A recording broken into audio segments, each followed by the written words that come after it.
Okay, so I'm going to just do a quick review on classifying matter.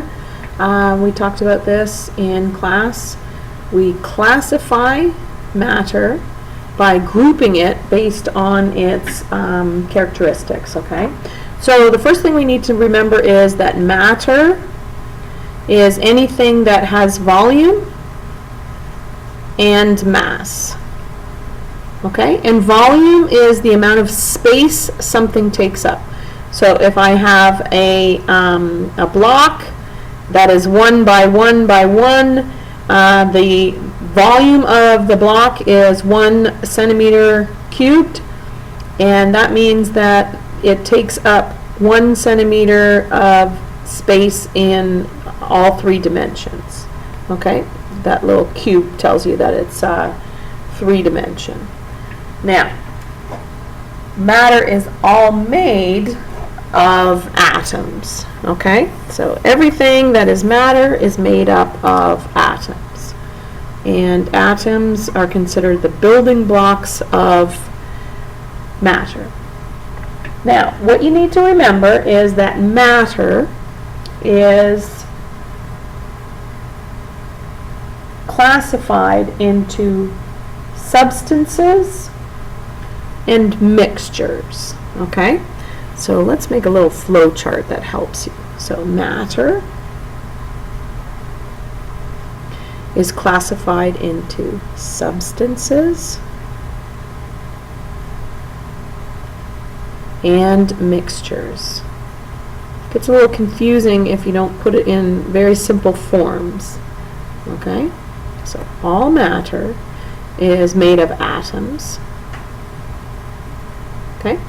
And matter is classified into substances and mixtures. Now, substances are things that are made up of a uniform item, okay? So everything in it is the same. So the substance is a uniform composition.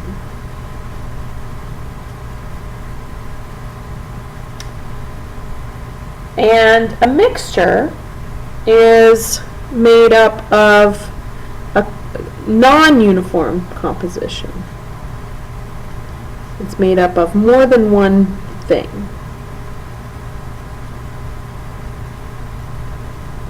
Okay? So let's try and think of this. Substances are made up of things that are always the same. Okay? Now, we need to move on a little bit, and actually let's go this way, and I'll use a different color. Now, substances, which are uniform in their composition, can be either elements or compounds.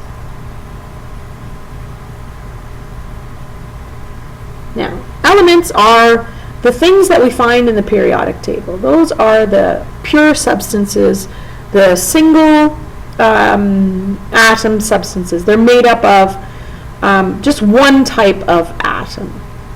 One type of atom.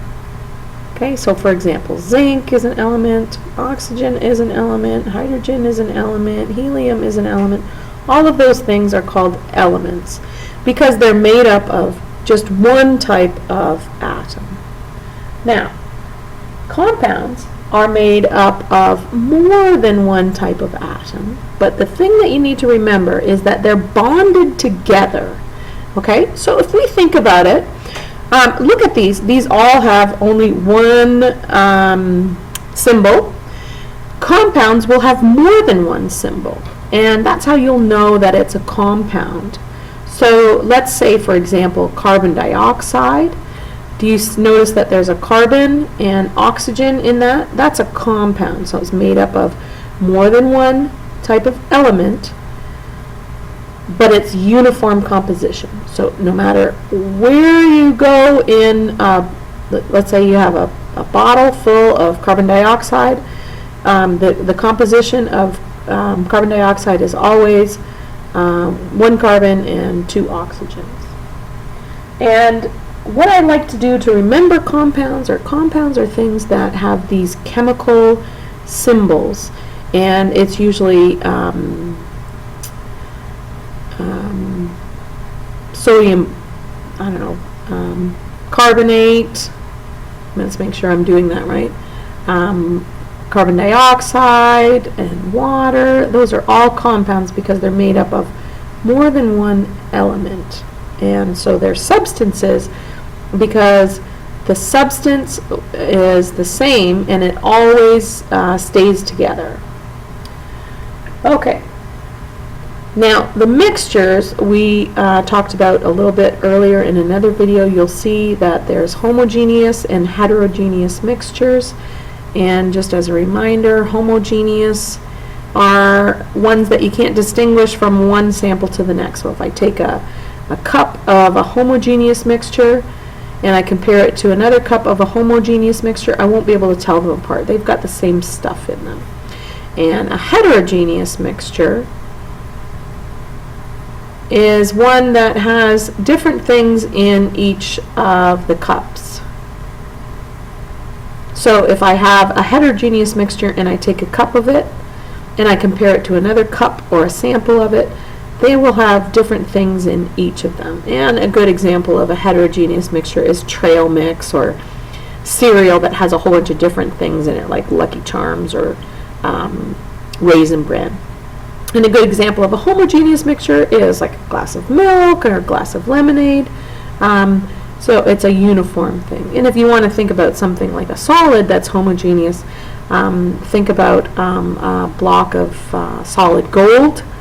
And a heterogeneous would be a brick, because a brick has little flecks and things in it, and it's not uniform throughout, whereas gold is uniform throughout because it's all the same thing.